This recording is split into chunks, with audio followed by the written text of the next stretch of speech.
بسم اللہ الرحمن الرحیم الحمدللہ رب العالمین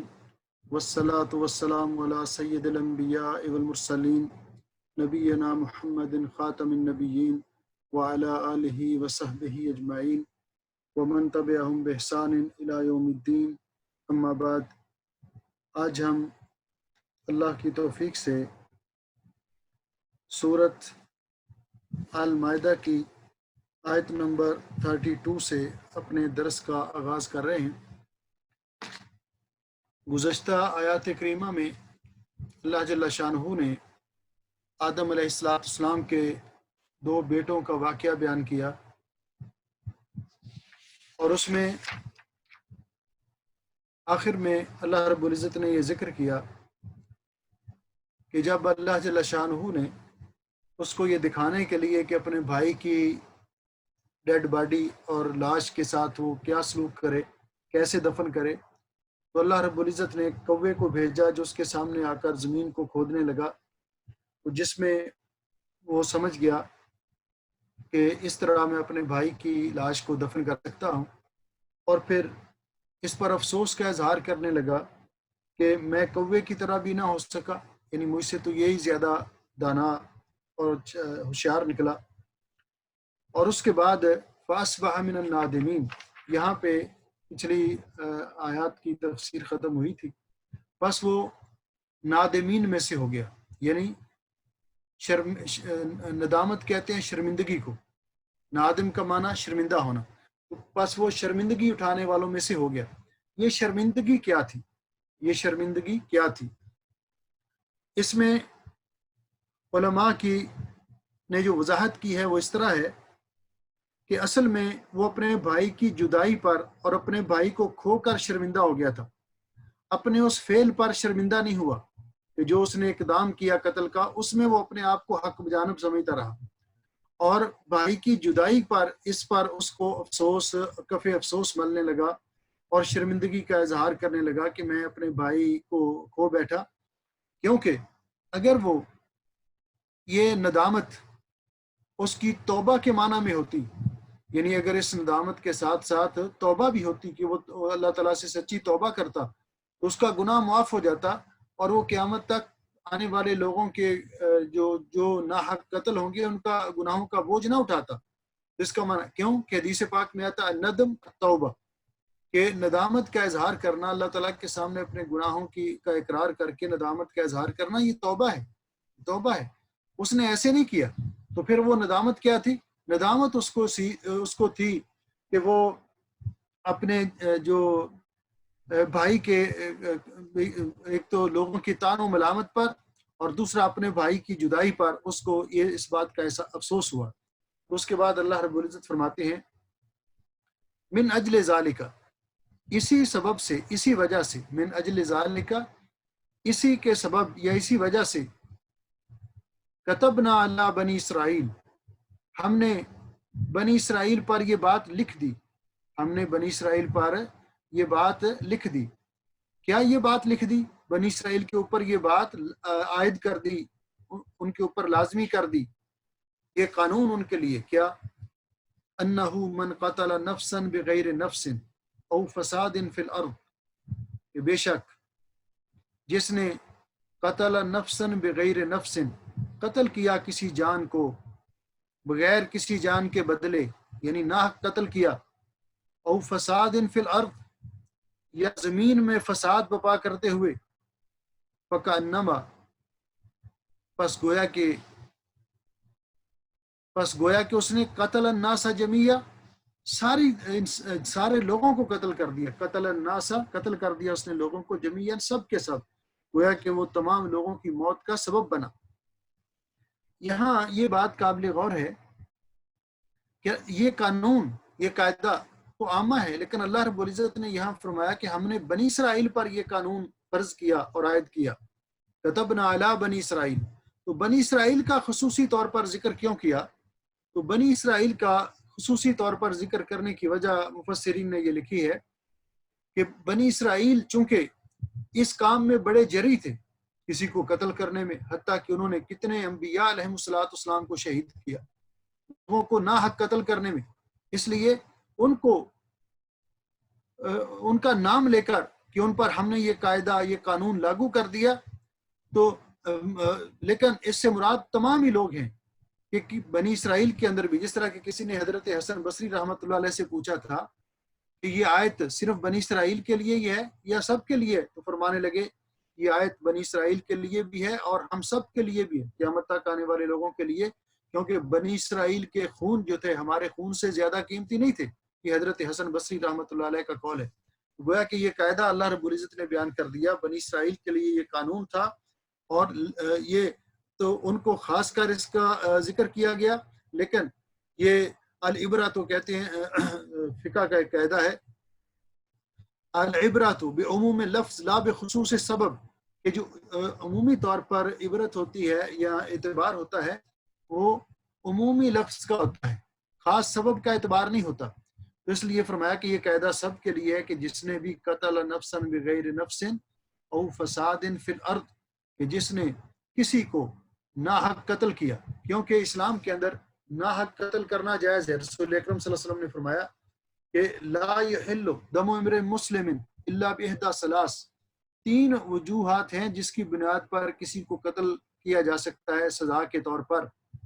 اور یہ کام حکومت کا ہے، اس کے علاوہ کسی جان کو قتل کرنا جائز نہیں۔ پہلے نمبر پر الثیب الزانی، شادی شدہ آدمی اگر بدکاری کرے گا تو اس کی شریعت میں سزا رجم ہے، اس کو رجم کر دیا جائے گا، پتھر مار مار کے اس کو ہلاک کر دیا جائے۔ دوسرا قاتل النفس،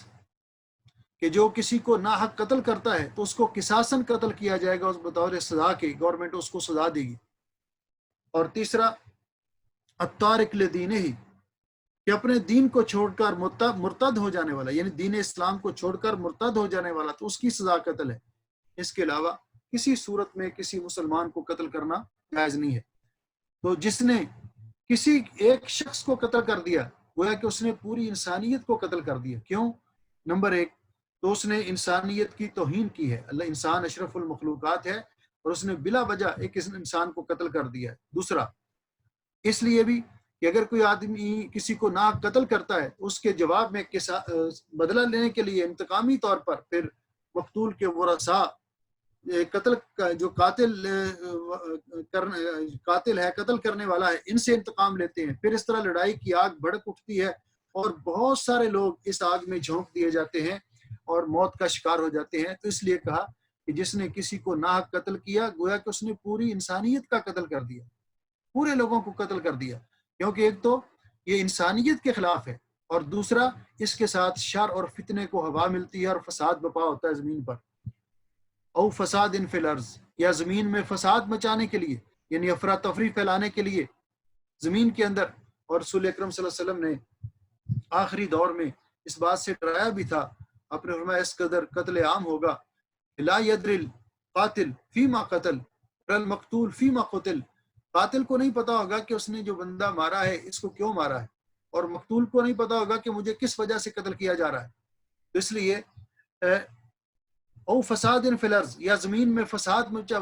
بپا کرنے کے لیے، لوگوں میں خوف و ہراس پھیلانے کے لیے، دہشت گردی کرتے ہوئے دہشت پھیلانے کے لیے کسی کو قتل کیا، فکأنما قتل الناس جميعا، گویا کہ اس نے تمام لوگوں کو قتل کر دیا۔ یہ اس کا مفہوم ہے کہ وہ لوگوں کو قتل کرنے کا سبب بنا۔ اور دوسرا ومن احیاها، اور جس نے کسی ایک نفس کو زندگی بخشی، یعنی اس کی زندگی بچانے میں کردار ادا کیا، فکأنما احیا الناس جميعا، گویا کہ اس نے تمام لوگوں کو کی زندگی کو بچانے کے لیے اقدام کیا اور بچانے کے لیے کوشش کی۔ تو اس کا معنی کیا ہے کہ کسی کو قتل سے بچانا، اس کی زندگی کو بچانا، یعنی قاتل کو روک کر کسی ایسے شخص کی جس کو وہ قتل کرنا چاہتا ہے زندگی بچانا، یہ بھی اس کے اندر داخل ہے۔ کوئی آدمی کسی حادثے کا شکار ہو گیا ہے، اللہ ہم سب کو امان بخشے، اور وہ اس کی جان خطرے میں ہے، تو اس کو ہاسپٹل تک پہنچانا، کسی پیاسے کو جو مر رہا ہے اس کو پانی پلانا، کسی کی زندگی بچانے کے لیے اس کو کھانا مہیا کرنا، کسی کے علاج معالجے کے لیے اس کی سپورٹ کرنا، اس کی جان بچانے کے لیے، اس کا علاج کروانے کے لیے ادویات اور اس کے علاج کا اہتمام کرنا، یہ ساری صورتیں اس میں آتی ہیں کہ جو کسی انسان کو بچانے کی کوشش کرتا ہے، اس کی زندگی کو بچانے کی کوشش کرتا ہے، تو گویا کہ اس نے تمام لوگوں کو زندگی بخشی، یعنی تمام لوگوں کی زندگی کو بچانے کا ذریعہ بنا۔ اس کے بعد فرمایا وَلَقَدْ جَاءَتْهُمْ رُسُلُنَا بِالْبَيِّنَاتِ وَلَقَدْ جَاءَتْهُمْ رُسُلُنَا بِالْبَيِّنَاتِ، البتہ تحقیق آئے ان کے پاس ہمارے رسول بالبینات۔ یہ بینات ان کی جمع ہے، اور بینہ کا معنی واضح آیات، اس سے مراد یہاں معجزات ہیں کہ ہمارے انبیاء علیہ السلام ان کے پاس معجزات لے کر آئے۔ ثم ان کثیرا منہم بعد ذلک فی الارض لمسرفون، پھر ان میں سے بہت سارے لوگ اس کے بعد، یعنی معجزات دیکھنے کے بعد،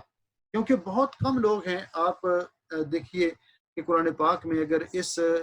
کا مطالعہ کریں تو کتنی قوموں نے اپنے انبیاء علیہ السلام سے معجزات طلب کیے، لیکن معجزہ ظاہر ہونے کے بعد وہ کہنے لگے کہ یہ جادو ہے۔ اس طرح کے پیارے نبی حضرت محمد رسول اللہ صلی اللہ علیہ وسلم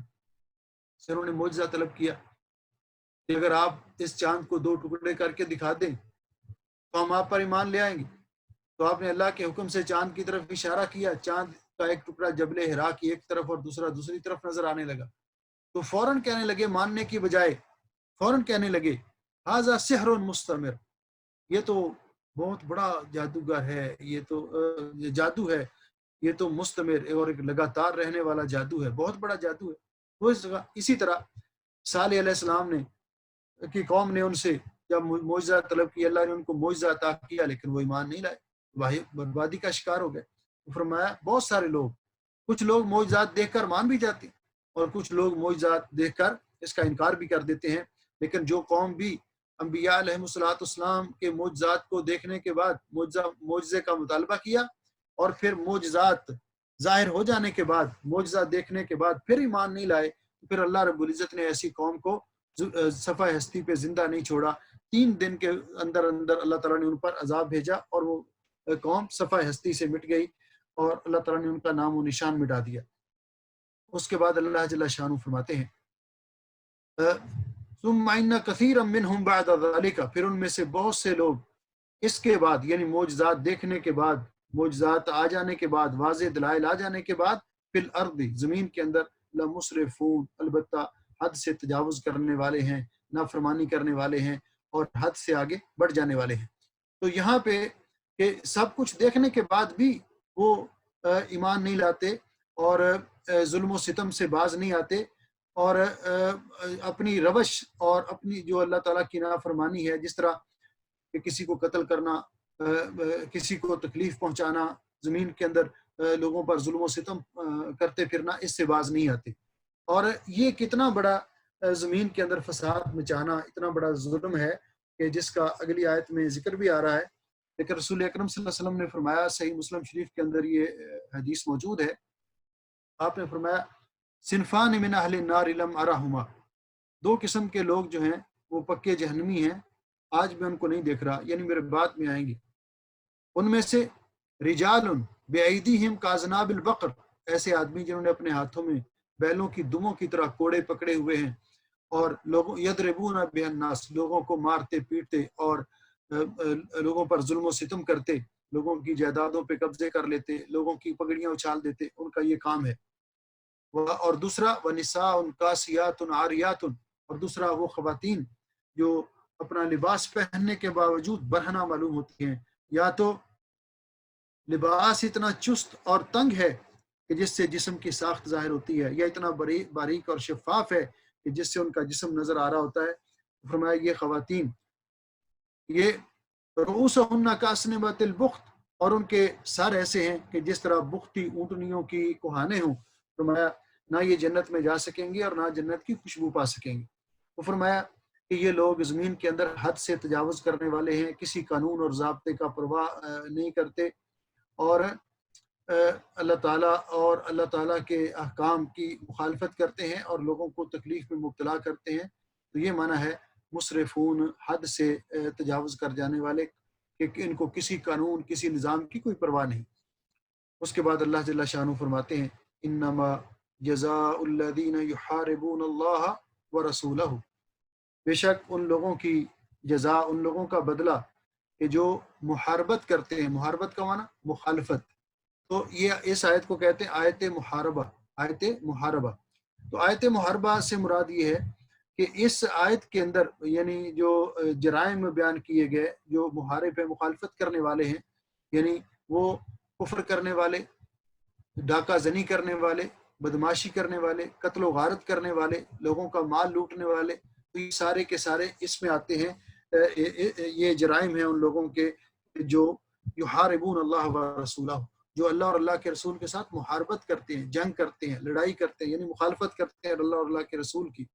وَيَسْعَوْنَ فِي الْأَرْضِ فَسَادًا، اور وہ زمین میں فساد مچانے کی کوشش کرتے ہیں، یسعون بھاگے دوڑے پھرتے ہیں زمین کے اندر فساد برپا کرنے کے لیے، فساد مچانے کے لیے۔ اس لیے کہ دنیا میں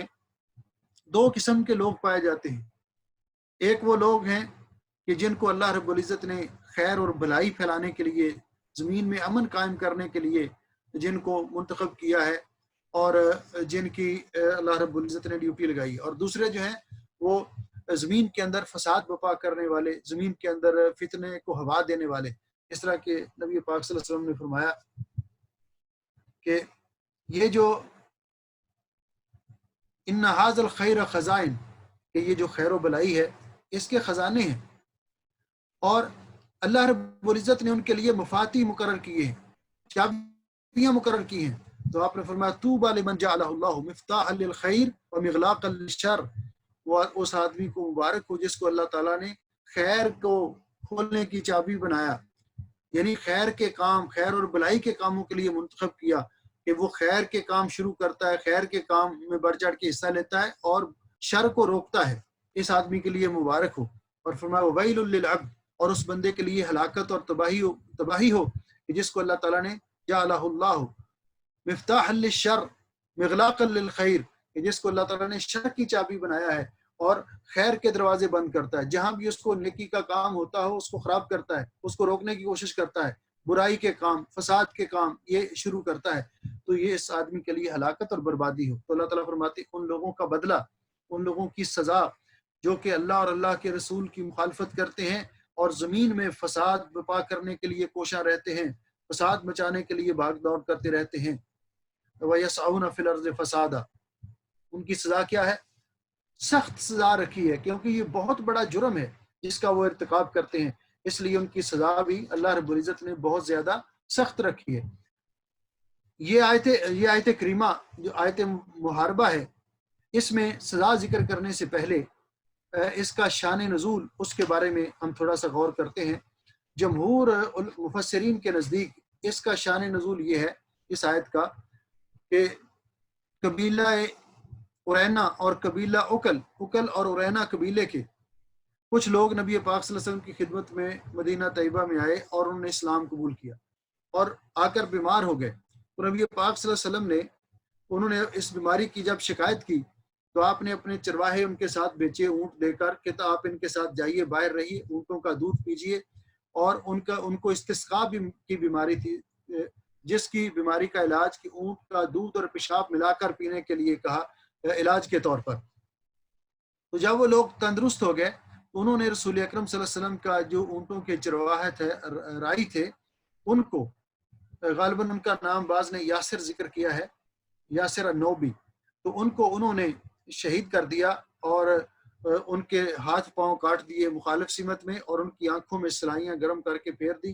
اور ان کو شہید کر کے اور خود اونٹ بگا کر لے گئے۔ جب نبی پاک صلی اللہ علیہ وسلم کو اس کی اطلاع دی گئی تو نبی علیہ السلام نے اپنے کچھ سواروں کو بھیجا، گھوڑ سواروں کو، جو ان کو گرفتار کر کے لے آئے، ان کے قبیلے میں پہنچنے سے پہلے ان کو گرفتار کر کے لے کے آئے۔ تو رسول اکرم صلی اللہ علیہ وسلم نے ان کے ساتھ وہی معاملہ کیا قصاصاً جو انہوں نے نبی پاک صلی اللہ علیہ وسلم کے چرواہوں کے ساتھ کیا تھا۔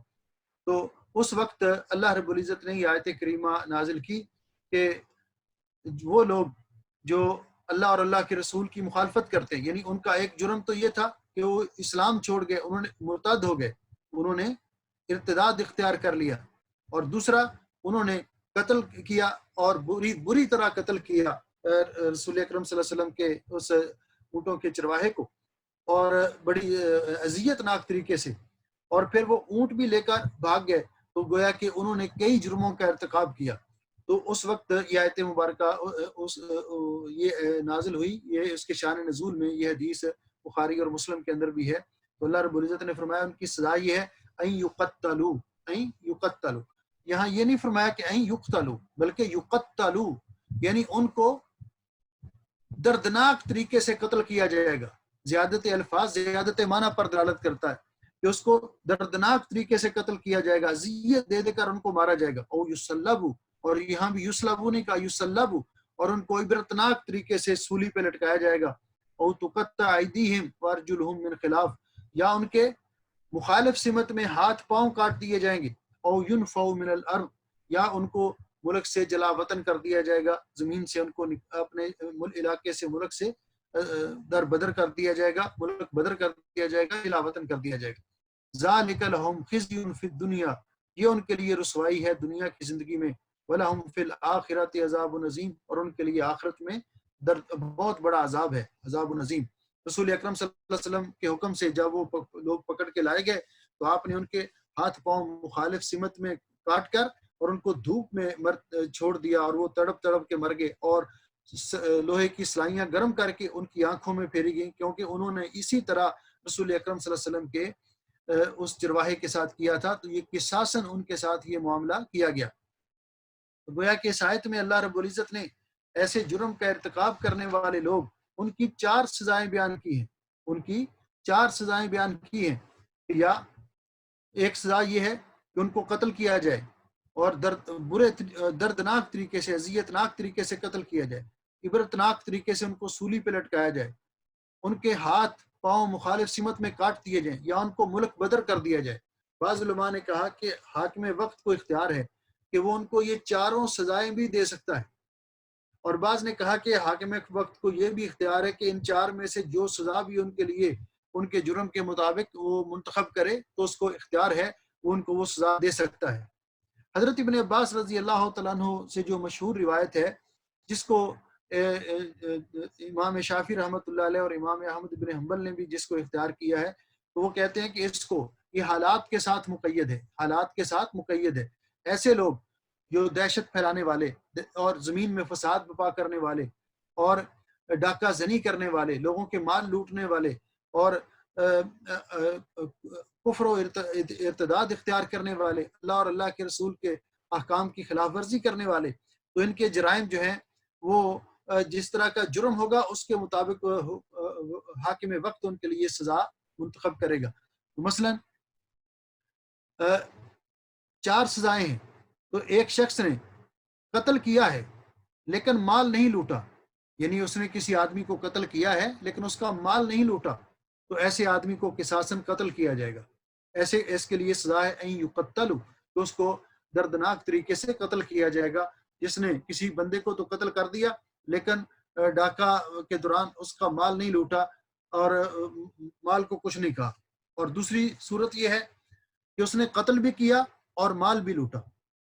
بندہ بھی قتل کر دیا اور اس کا مال بھی لوٹ لیا، تو اس کو سزا ملے گی این یصلبوا، تو اس کو سولی پہ لٹکا دیا جائے گا، یعنی قتل کر کے اس کو سولی پہ لٹکا دیا جائے گا، عبرت کا نشان بنا دیا جائے گا۔ تیسری صورت یہ ہے کہ مال لوٹا ہے لیکن قتل نہیں کیا، این یقتلوا او یصلبوا، تو اس نے مال لوٹا ہے لیکن قتل نہیں کیا، تو اس کی سزا کیا ہے کہ اس کے ہاتھ پاؤں مخالف سمت میں کاٹ دیے جائیں گے، اس کے ہاتھ پاؤں مخالف سمت میں کاٹ دیے جائیں، حاکم وقت اس کو یہ سزا دے گا۔ اور چوتھی صورت یہ ہے کہ اس نے لوگوں کو ہراساں کیا ہے، دہشت پھیلائی ہے، لیکن نہ قتل کیا ہے نہ مال لوٹا ہے، تو ایسے آدمی کو ملک بدر کر دیا جائے گا، اور اگر ملک بدر کرنے میں کوئی مسئلہ ہو یا ممکن نہ ہو تو اس کو جیل میں ڈال دیا جائے گا، اس کو حاکم وقت اپنی ثوابدید کے مطابق قید میں ڈال دے گا، اور جتنی سزا اس کے لیے مقرر کرے گا وہ اس کو بھگتنا ہوگی، وہ اس کو پوری کرنی ہوگی۔ تو اللہ جل شانہ فرماتے ہیں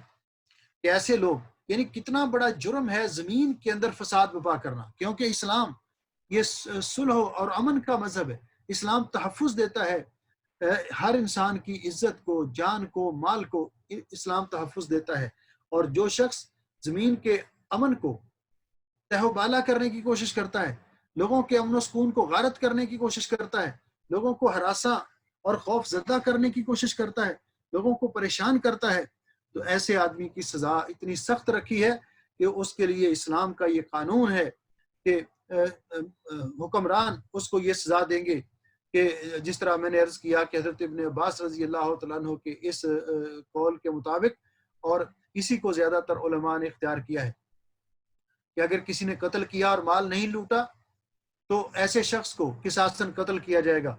اور اگر کسی نے قتل بھی کیا مال بھی لوٹ لیا تو ایسے کو قتل بھی کیا جائے گا، سولی پہ بھی چڑھایا جائے گا، اور اگر کسی نے مال لوٹا ہے قتل نہیں کیا تو اس کے ہاتھ پاؤں مخالف سمت میں کاٹ دیے جائیں گے سزا کے طور پر، اور اگر کسی نے صرف خوفزدہ کیا، ہراساں کیا ہے، مال بھی نہیں لوٹا اور قتل بھی نہیں کیا، تو ایسے شخص کو جلا وطن کر دیا جائے گا یا جیل میں ڈال دیا جائے گا۔ تو اللہ رب العزت فرماتے ہیں یہ ان کے لیے ذالک لہم خزی فی الدنیا، یہ تو دنیا کے اندر ان کی سزا ہے، وَلَهُمْ فِي الْآخِرَةِ عَذَابٌ عَظِيمٌ، اور ان کے لیے آخرت میں بہت بڑا عذاب ہے، آخرت میں اللہ رب العزت اس کی سزا ان کو دے گا۔ یعنی یہ دنیا کی سزا ہے جو لوگوں کے سامنے رسوا ہوا، اور یہ اس لیے کہ اس جرم کو روکا جائے، اس طریقہ کار کو روکا جائے، اس فعل کو روکا جائے جس فعل کا انہوں نے ارتکاب کیا ہے، اور اللہ کی مخلوق کو اور اللہ کے بندوں کو جو پرامن طریقے سے رہ رہے تھے ان کو خوف زدہ کرنے کی کوشش کی، ان کا مال لوٹنے کی کوشش کی، یا راستوں میں ناکے لگا کر ڈاکے لگائے اور ان کا مال لوٹا، یا گھروں میں داخل ہو کر ان کا مال لوٹا، کسی طرح سے بھی انہوں نے ان کو خوف زدہ کیا اور ان کا مال لوٹا، تو ان کی یہ سزا ہے، اور آخرت میں ان کے لیے بہت بڑا عذاب ہے۔ اس کے بعد فرمایا الا الذین تابوا، سوائے ان لوگوں کے جنہوں نے توبہ کی، من قبل ان تقدروا علیہم، اس سے پہلے کہ تم ان پر قدرت حاصل کر سکو، تم ان کو گرفتار کر لو، یعنی جنہوں نے گرفتار ہونے سے پہلے ان سے جرم ہو گیا اور آ کے سرنڈر کر دیا، اپنے جرم کی معذرت کی کہ ہم سے جرم ہو گیا ہے، تو ایسے لوگ جو ہیں ان سے انہوں نے اگر توبہ کر لی سچی، اس سے پہلے کہ ان کو پولیس جا کر گرفتار کرے، ان کو گورنمنٹ ان کو گرفتار کرے اور ان کو پکڑے، انہوں نے خود اپنی ندامت کا اظہار کیا اور اس سے معذرت کی، تو ایسی صورت میں ان پر سزا تو ساقط ہو جائے گی، لیکن ان کے ذمے جو حقوق ہیں، انہوں نے کسی کا مال لوٹا ہے، کسی پر زیادتی کی ہے، وہ معاملہ ان کو کلیئر کرنا پڑے گا، یا تو صاحب حق سے وہ معاف کروا لیں گے یا ان کو وہ واپس لوٹانا پڑے گا۔ لیکن اگر انہوں نے اس سے پہلے توبہ نہیں کی، پہلے آ کر انہوں نے سرنڈر نہیں کیا، بلکہ ان کو ان کے جرم کی وجہ سے پکڑ لیا گیا، تو پھر اب ان کی سزا معاف نہیں ہوگی، پھر ان پر جو حد ہے وہ ساقط نہیں ہوگی، مال الگ سے ان کو دینا ہوگا، اور جو حد ہے ان پر وہ لگائی جائے گی، وہ اس سے ساقط نہیں ہوگی جس کا اوپر ذکر ہوا ہے۔ فَاعْلَمُوا، پس جان لیجئے، ان اللہ غفور الرحیم، بے شک اللہ تعالیٰ بخشنے والا مہربان ہے۔ یعنی جو لوگ سچی توبہ کر لیتے ہیں اور توبہ کے تقاضوں کو پورا کرتے ہیں تو اللہ رب العزت ان کی توبہ کو قبول کر لیتا ہے۔ اسی طرح کسی نے حالت کفر میں ایسے کیا تھا، کسی کا مال لوٹا تھا، کسی کو قتل کیا تھا، بعد میں اس نے اسلام قبول کر لیا، تو اسلام قبول کرنے سے اللہ رب العزت اس کے یہ گناہ معاف کر دے گا، لیکن وہ جو حق اس نے کسی کا لیا ہے وہ اگر اس کے پاس موجود ہے تو وہ اس کو واپس لوٹانا ہوگا۔ اس کے بعد اللہ جل شانہ فرماتے ہیں اس آیت میں، جو آیت محاربہ ہے، تو اس میں یہ بات واضح طور پر بیان کی۔ بعض علماء کا خیال ہے کہ جب وہ سچی توبہ کر لیتا ہے اور جو اپنا سچی توبہ کرنے کے ساتھ اس کا جو گناہ بھی معاف ہو گیا اور ساتھ اس سے حد بھی ساقط ہو گئی اور اس کے اوپر جرمانہ بھی نہیں ہے، لیکن یہ بعض علماء کا قول ہے، لیکن زیادہ تر علماء کا یہی قول ہے کہ وہ سچی توبہ کرنے سے پہلے، یعنی گرفتار ہونے سے پہلے، پکڑے جانے سے پہلے اگر وہ سچی توبہ کر لیتا ہے یا کافر تھا اسلام قبول کر لیتا ہے تو اس پر حد تو ساقط ہو جائے گی، لیکن اس کو حقوق وہ ادا کرنے ہوں گے۔ اس کے بعد اللہ جل شانہ فرماتے ہیں یا ایھا الذین آمنوا اتقوا اللہ، اے ایمان والو اللہ سے ڈرو، وابتغوا الیہ الوسیلہ، اے ایمان والو اللہ سے ڈرو اور ابتغوا تلاش کرو، ڈھونڈو تلاش کرو، الیہ اس کی طرف، الوسیلہ، الوسیلہ وسیلہ، وسیلہ کیا ہے؟ وسیلہ وہ چیز ہے ما یتقرب بہ الی شیء، جس کے ذریعے کسی کے کا قرب حاصل کیا جاتا ہے، ما یتوسل بہ الی شیء، جس کے ذریعے کسی چیز تک پہنچا جاتا ہے۔ تو مطلب کیا ہے؟ کیا ایمان والو اللہ سے ڈرو، وابتغوا الیہ، اور تلاش کرو تم اللہ تعالیٰ کی طرف، یعنی اللہ تعالیٰ کا قرب حاصل کرنے کے لیے، اللہ کے قریب ہونے کے لیے الوسیلہ، وسیلہ تلاش کرو۔ وسیلہ کا معنی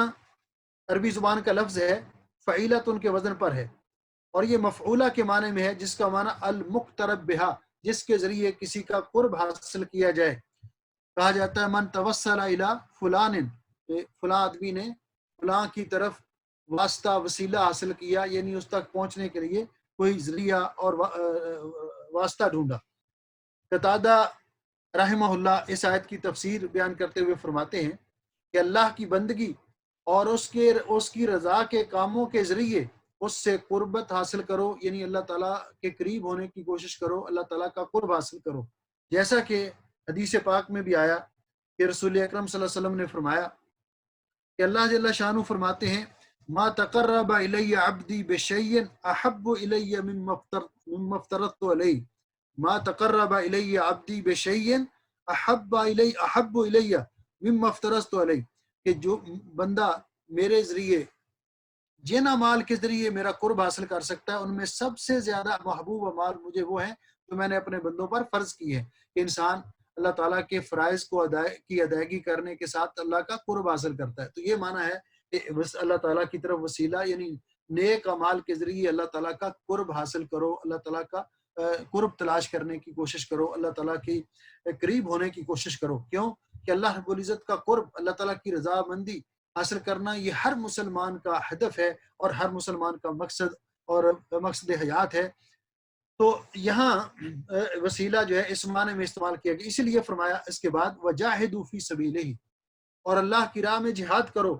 لعلکم تفلحون، تاکہ تم کامیاب ہو جاؤ۔ تو جہاد نیک اعمال میں سے ایک بہترین عمل ہے، اس لیے اس کا معنی یہ کہ اس آیت میں وسیلہ سے مراد کیا ہے کہ نیک اعمال کرو، نیک اعمال کے ذریعے اللہ تعالیٰ کا قرب حاصل کرو، اعمال صالحہ کے ذریعے اللہ تعالیٰ کے احکام کی فرمانبرداری کرنے کے ساتھ اللہ تعالیٰ کے نبی کی سنت پر عمل کرنے کے ذریعے اللہ تعالیٰ کا قرب حاصل کرو اور اللہ تعالیٰ کی خوشنودی حاصل کرو۔ یہ لفظ وسیلہ جو ہے یہ ایک تو اس معنی میں استعمال ہوتا ہے کہ کسی کا قرب حاصل کرنے کے لیے ذریعہ اختیار کرنا، کوئی واسطہ اختیار کرنا، اور دوسرا یہ لفظ استعمال ہوتا ہے یہ مقام وسیلہ۔ مقام وسیلہ وہ جنت میں سب سے اعلیٰ مقام ہے جو قیامت کے دن رسول اکرم صلی اللہ علیہ وسلم نے فرمایا کہ مجھے امید ہے کہ مجھے ملے گا، جس طرح کہ حضرت عبداللہ ابن عمرو ابن عاص رضی اللہ تعالیٰ عنہ روایت کرتے ہیں کہ انہوں نے نبی پاک صلی اللہ علیہ وسلم کو یہ فرماتے ہوئے سنا، آپ نے فرمایا اذا سمعتم المؤذن فقولوا مثل ما یقول، جب آپ مؤذن کی اذان سنو، یعنی مؤذن اذان دے رہا ہو، تو پھر اسی طرح اذان کا جواب دیجئے جس طرح مؤذن اذان دیتا ہے۔ مؤذن کی اذان کا جواب دینا یہ لازمی ہے، اور یہ نبی پاک صلی اللہ علیہ وسلم کا سنت طریقہ ہے۔ تو اذان جب مؤذن کہے گا تو مؤذن کے اذان الفاظ کہہ لینے کے بعد آپ نے وہ الفاظ اسی طرح ریپیٹ کرنے ہیں۔ مثلا مؤذن جب کہتا ہے اللہ اکبر اللہ اکبر، تو ہم کیا کہیں گے؟ اللہ اکبر اللہ اکبر۔ مؤذن کہے گا اشہد اللہ الہ الا اللہ، تو ہم بھی جواب میں کہیں گے اشہد اللہ الہ الا اللہ۔ مؤذن کہے گا اشہد ان محمد رسول اللہ، تو ہم بھی جواب میں کہیں گے اشہد ان محمد رسول اللہ۔ پھر مؤذن کہے گا حی علی الصلاۃ، تو ہم جواب میں کہیں گے لا حول ولا قوۃ الا باللہ۔ پھر مؤذن کہے گا حی علی الفلاح، تو ہم کہیں گے جواب میں لا حول ولا قوۃ الا باللہ۔ اور فجر کی اذان ہوگی تو مؤذن کہے گا الصلاۃ خیر من النوم، تو ہم کہیں گے الصلاۃ خیر من النوم۔ اور پھر اللہ اکبر لا الہ الا اللہ۔ تو آپ نے فرمایا مؤذن کا اسی طرح جواب دو جس طرح وہ مؤذن کہتا ہے۔ آج مؤذن جب کہتا ہے اذان کے اندر حی علی الصلاۃ حی علی الفلاح کی جگہ پہ کہ صلوا فی بیوتکم یا صلوا فی رحالکم، تو پھر مؤذن کے الفاظ کا انہی الفاظ میں ہی جواب دینا چاہیے۔ بعض علماء کا خیال ہے کہ نہیں، اس کی جگہ پہ لا حول ولا قوۃ الا باللہ، اور لیکن جو حدیث پاک کے الفاظ ہیں ان کا تقاضا یہی ہے کہ یہ اذان بھی نبی پاک صلی اللہ علیہ وسلم نے سکھائی ہے کہ الا صلوا فی الرحال، تو پھر مؤذن جس طرح کہتا ہے اسی طرح اس کا جواب دینا چاہیے۔ تو فرمایا ثم صلوا علیہ، پھر مؤذن اذان کا جواب دینے کے بعد پھر مجھ پر درود پڑھو، پھر مجھ پر درود پڑھو، یعنی اذان سے پہلے درود کا ذکر نہیں، اذان کے بعد نبی پاک صلی اللہ علیہ وسلم پر درود پاک پڑھا جائے، درود ابراہیمی۔ اور پھر اس کے بعد فرمایا ثم صلی اللہ علی، ثم صلی اللہ علی، پھر سوال کرو اللہ تعالیٰ سے، لی میرے لیے، الوسیلہ وسیلہ کا۔ اس کا ترجمہ بعض لوگ یہ جو کرتے ہیں کہ پھر میرے وسیلے سے اللہ تعالیٰ سے سوال کرو، تو یہ نہیں اس کا ترجمہ۔ آپ عربی گرامر سے تھوڑا بہت شناسائی رکھتے ہیں، اور یہ الفاظ بھی حدیث پاک کے ظاہر ہیں کہ آپ فرمایا ثم صلو، ثم صلو، پھر سوال کرو تم، یہ جمع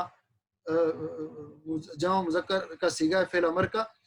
ثم صلو، پھر سوال کرو تم، اللہ تعالیٰ سے، لی میرے لیے، الوسیلہ وسیلہ کا، یعنی وسیلہ جو ہے صلی اللہ لی الوسیلہ، تو یہ مفعول ثانی ہے اس کا، تو اللہ تعالیٰ سے، مجھ سے، اللہ تعالیٰ سے میرے لیے وسیلہ مانگو، میرے لیے وسیلہ مانگو، یہ نہیں مانا اس کا کہ میرے وسیلے سے اللہ تعالیٰ سے سوال کرو۔ آپ سے پوچھا گیا تو آپ نے فرمایا فَإِنَّهَا مَنزِلَةٌ فِي الْجَنَّةِ، وسیلہ یہ جنت میں وہ اعلیٰ درجہ ہے، اعلیٰ مقام ہے، لا تنبغی لعبد من عباد اللہ، وہ اللہ کے کسی بندے کو ملے گا، وَأَرْجُو أَنْ أَكُونَ أَنَا ہوا، اور مجھے امید ہے کہ وہ مقام مجھے ملے گا، وہ مقام مجھے ملے گا، اور یہی مراد ہے عسیٰ ربک ان یبعثک مقاما محمودا، یقیناً آپ کا رب آپ کو مقام محمود پر مبعوث کرے گا، فائز کرے گا۔ اس کے بعد آپ نے فرمایا من سأل لی الوسیلہ، جس نے اللہ تعالیٰ سے میرے لیے وسیلہ مانگا، وسیلے کا سوال کیا، حلت لہ الشفاعت، اور اس کے لیے میری شفاعت حلال ہوگی، قیامت کے دن اس کو میری شفاعت نصیب ہوگی۔ یہ مسلم شریف کی روایت ہے۔ اس لیے فرمایا کہ وسیلہ کا معنی مقام وسیلہ بھی ہے، جو جنت میں سب سے اعلیٰ مقام ہے، اور ہمارے پیارے نبی حضرت محمد رسول اللہ صلی اللہ علیہ وسلم کو ملے گا۔ اس جگہ پہ ایک اور مسئلہ وہ قابل غور ہے کہ یہاں جو اللہ رب العزت کا قرب حاصل کرنے کے لیے نیک اعمال کا وسیلہ حاصل تلاش کرنا، اس کا ہمیں حکم دیا گیا کہ نیک اعمال کے ذریعے، اللہ کی اطاعت اور فرما برداری کے ذریعے اللہ تعالیٰ کا قرب حاصل کیا جائے۔ تو اللہ تعالیٰ کا قرب حاصل کرنے کے لیے نیک اعمال، اعمال صالحہ، یہ ایک ذریعہ ہے، جس طرح کی حدیث قدسی میں نے آپ کے سامنے بیان کی کہ اللہ تعالیٰ فرماتے ہیں کہ میرا بندہ جن اعمال کے ذریعے میرا قرب حاصل کرتا ہے، ان میں سب سے محبوب اعمال مجھے وہ ہیں جو میں نے اپنے بندوں پر فرض کیے ہیں۔ لیکن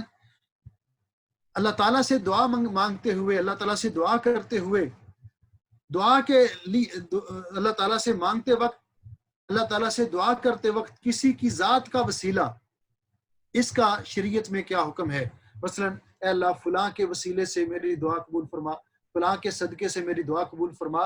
تو ایسا کرنا پیارے نبی حضرت محمد رسول اللہ صلی اللہ علیہ وسلم سے اور آپ کے صحابہ اکرام سے ثابت نہیں ہے۔ اس لیے آپ دیکھیں قرآن پاک میں جتنی دعائیں اللہ تعالیٰ نے ہمیں سکھائی ہیں، یہ ساری دعائیں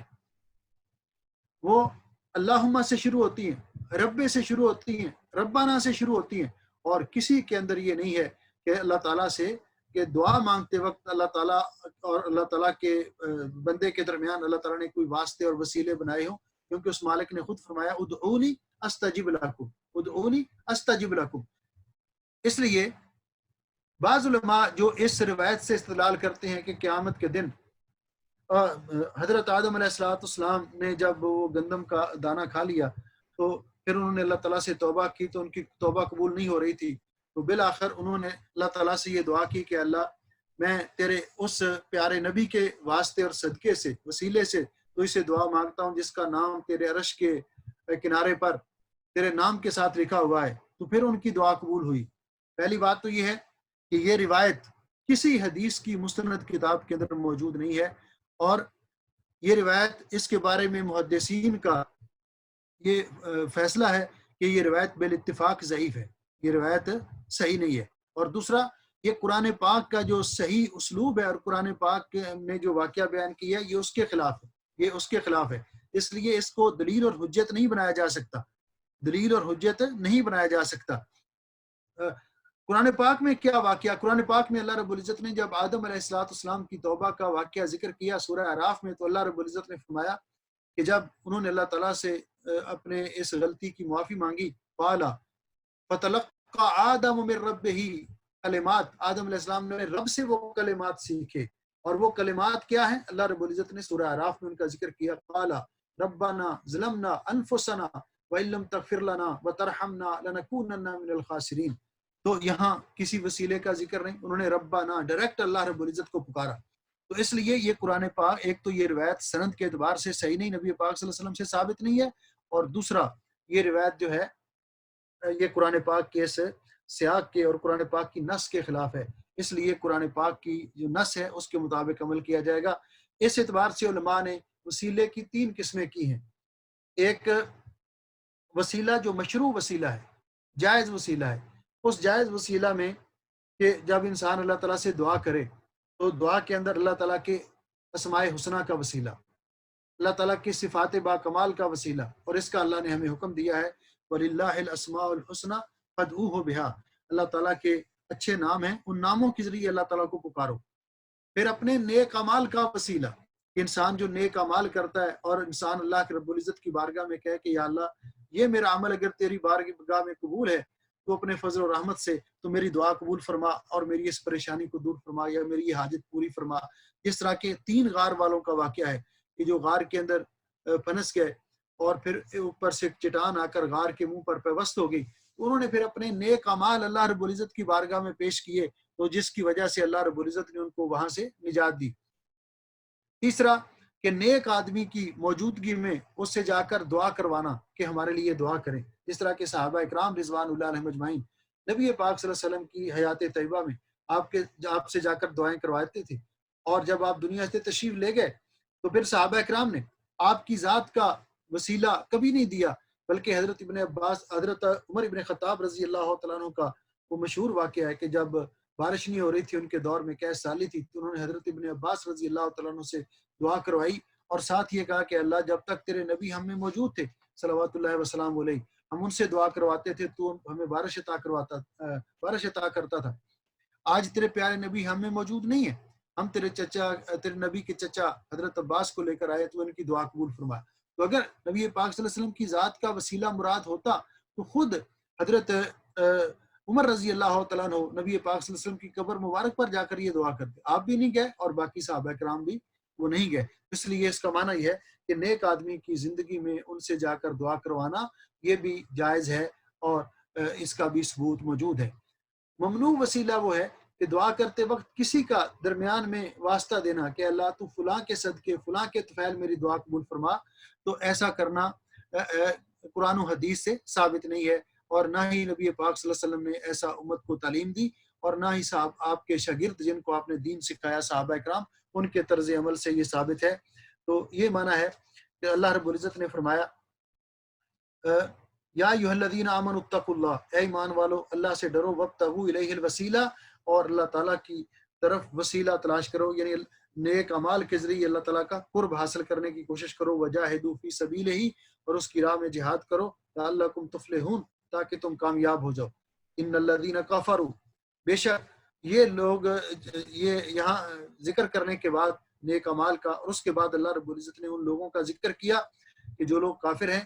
تو یہاں پہلے ایمان والوں کا ذکر کیا کہ ایمان والے نیک اعمال کرتے ہیں، اور نیک اعمال اللہ رب العزت کے ذریعے اللہ کا قرب حاصل کرتے ہیں، اور یہ نیک اعمال اللہ کا قرب حاصل کرنے کا ذریعہ ہیں، اور یہی انشاءاللہ اللہ تعالیٰ راضی ہو کر ان کی بنیاد پر قیامت کے دن ایسے لوگوں کو بخش دے گا اور جنت عطا کرے گا. فنعم اجر العاملین. تو اس کے بعد کفار کا تذکرہ کیا. ان الذین کفروا، بے شک وہ لوگ جنہوں نے کفر کیا،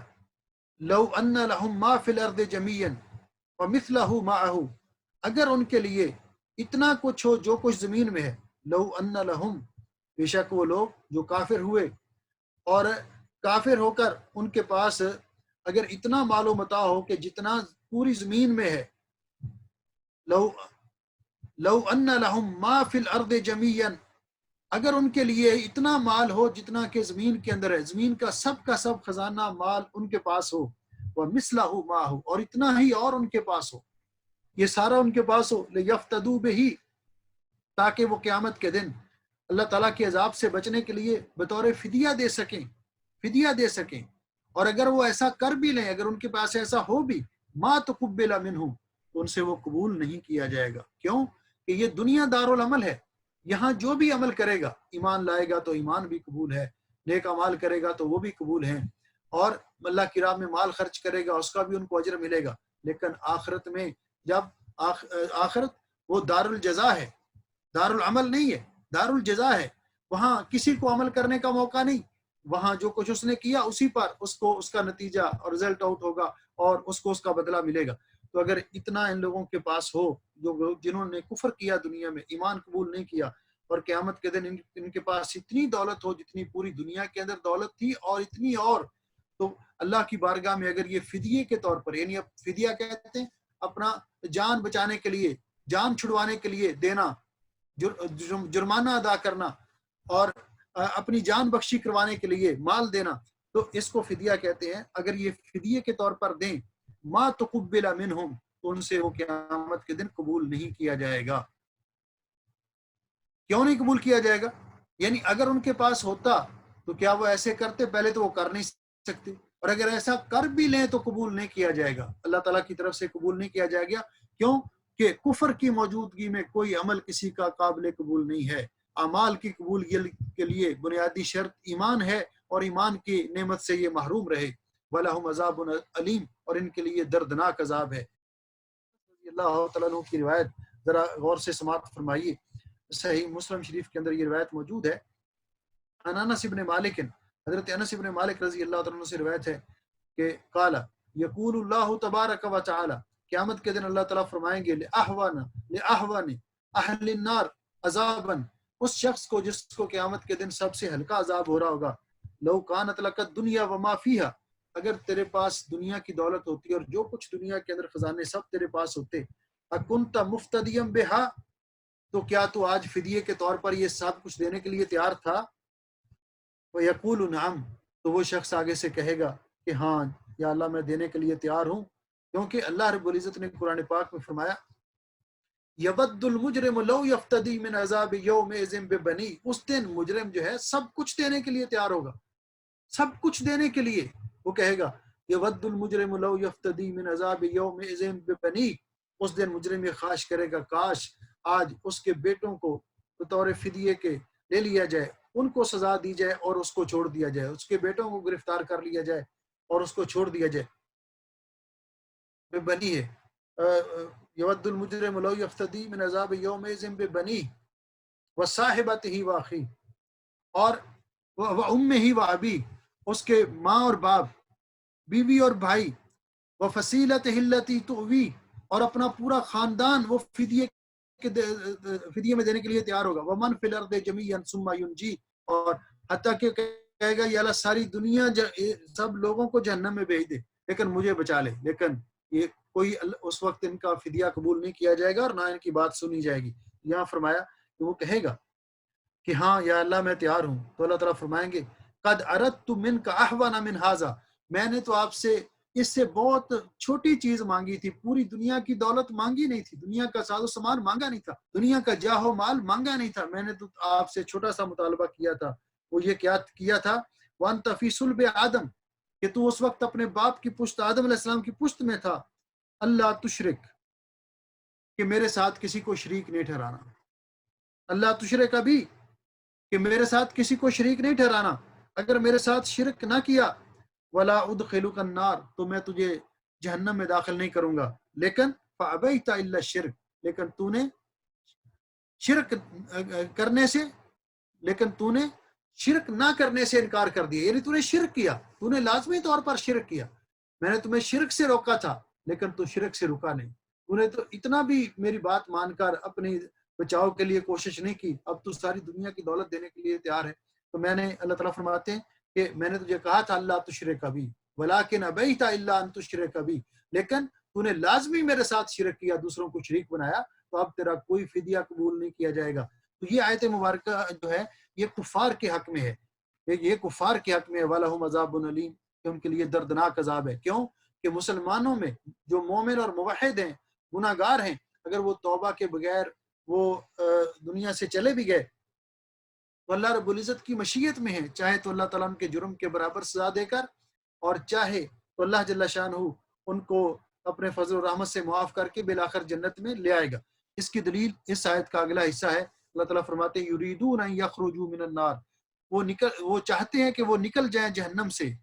وہ چاہتے ہیں کہ جہنم سے نکل جائیں. وما ہم بخارجین منہا، اور وہ نہیں ہیں اس سے نکلنے والے. وما ہم، اور نہیں ہیں وہ، بخارجین نکلنے والے، منہا اس سے.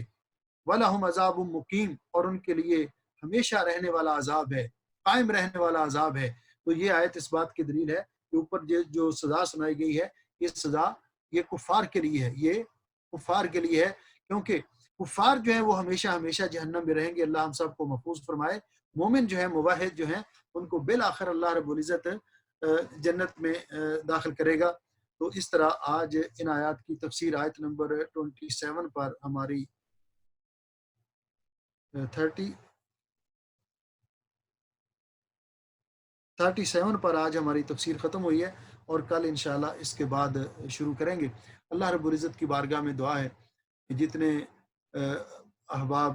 اور جتنے بہن بھائی، جتنے عزیز اور عزیزات اس پروگرام کے اندر شریک ہیں، اللہ تعالیٰ سب کے لیے خیر و برکت کا باعث بنائے، ہمیں ہر قسم کی دکھوں اور پریشانیوں سے محفوظ فرمائے،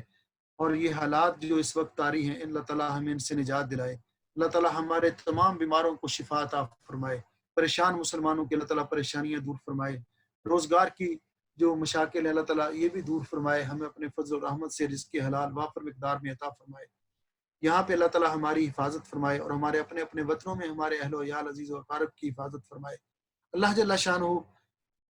اس ماہ رمضان کو، اس مبارک مہینے کو پوری امت مسلمہ کے لیے خیر و برکت کا باعث بنائے، اور ہم نے اس میں جو اعمال کیے اللہ رب العزت قبول فرما لے، اور جو کوتاہیاں ہوئیں اللہ ہمیں معاف کر دے، اور باقی دنوں میں بھی اللہ ہمیں صحت و عافیت عطا فرمائے تاکہ ہم رمضان المبارک کی برکات سے بھرپور استفادہ کر سکیں. اللہ جل شانہ ہمارے روزے، عبادات اور دعائیں قبول و منظور فرمائے، اور اللہ تعالیٰ ہمیں ان خوش نصیب لوگوں میں شامل کرے جن کو اللہ تعالیٰ جہنم سے آزادی عطا کرتا ہے، اور اللہ تعالیٰ ہمیں ان خوش نصیب لوگوں میں شامل کرے جن کو رمضان المبارک میں لیلۃ القدر نصیب ہوتی ہے. اے اللہ تو اپنے فضل و رحمت سے ہمارے والدین کے حال پہ رحم فرما، ان میں سے جو زندہ ہیں ان کو صحت و عافیت عطا فرما، ایمان عمل اور عمل صالح والی بابرکت عمر نصیب فرما، اور جو فوت ہو گئے ان کی مغفرت فرما، ان کی قبریں جنت کے باغیچے بنا. اللہ جتنے مسلمان عزیز و اقارب ہمارے دنیا سے جا چکے تو سب کی مغفرت فرما، سب کی قبریں جنت کے باغیچے بنا، اور سب کو اپنے جوار رحمت میں جگہ عطا فرما. اے اللہ ہمیں بھی جب تک زندہ رکھ، اسلام پہ زندہ رکھ، آخری وقت آئے تو ہمارا خاتمہ ایمان پہ کرنا. اے اللہ ہماری اولادوں کو نیک بنا، ہماری اولادوں کو نمازوں کے پابند بنا، اپنے مطیع اور فرما بردار بنا، عقیدہ توحید پہ قائم رکھ، نبی اپنے پیارے نبی کی سنت پر عمل کرنے والے بنا. اے اللہ ہماری اولادوں کو دنیا اور آخرت میں کامیاب و کامران فرما.